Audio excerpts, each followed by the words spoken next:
শৌখিন রঙিন মাছের খামার করে ভাগ্য বদলে যাচ্ছে পাবনার অনেক ক্ষুদ্র উদ্যোক্তার।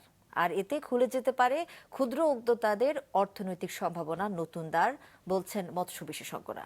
রাতুল ইসলাম সুমনের ক্যামেরায় উৎপল মির্জার রিপোর্ট।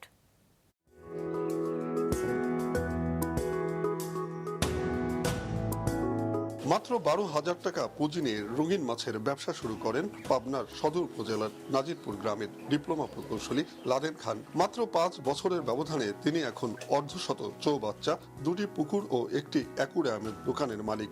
সেখানে চলছে মাছের ডিম সংগ্রহ, পোনা তৈরি এবং রঙিন মাছ উৎপাদন। 30 প্রজাতির মাছ আছে লাদেন খানের খামারে। প্রতি মাসে খরচ বাদে লাভ করেন প্রায় 50,000 টাকা। প্রথমে আমি এখানে 12,000 টাকা পুঁজিতে আমি এই ব্যবসাটা শুরু করি। এখন প্রতি মাসে আমার এখান থেকে লাখখানেক টাকার মাছ বিক্রি হয়। এখান থেকে সব খরচ খরচা বাদ দিয়ে আমার 50,000 টাকা প্রফিট থাকে। লাদেনের সাফল্যে উৎসাহিত হয়ে এ গ্রামেই তৈরি হয়েছে অনেক উদ্যোক্তা। বেকার যুবকদের পাশাপাশি শিক্ষার্থী ও গৃহিণীরাও যুক্ত হয়েছেন এ পেশায়। বাড়ির আঙিনায় অল্প পুঁজিতে ছোট চৌবাচ্চা, অ্যাকুরিয়াম বা কাচের জারে উৎপাদন করছেন নানা প্রজাতির রঙিন মাছ। আমাদের খামারে বিভিন্ন প্রজাতির মাছ আছে, যেমন গোল্ডফিশ, কই কার্প, লংফিং জেব্রা, গ্লুটেট্টা। পড়াশোনার পাশাপাশি লাদেন ভাই দেখে মাছ পুষে খুব লাভবান হওয়া যায়।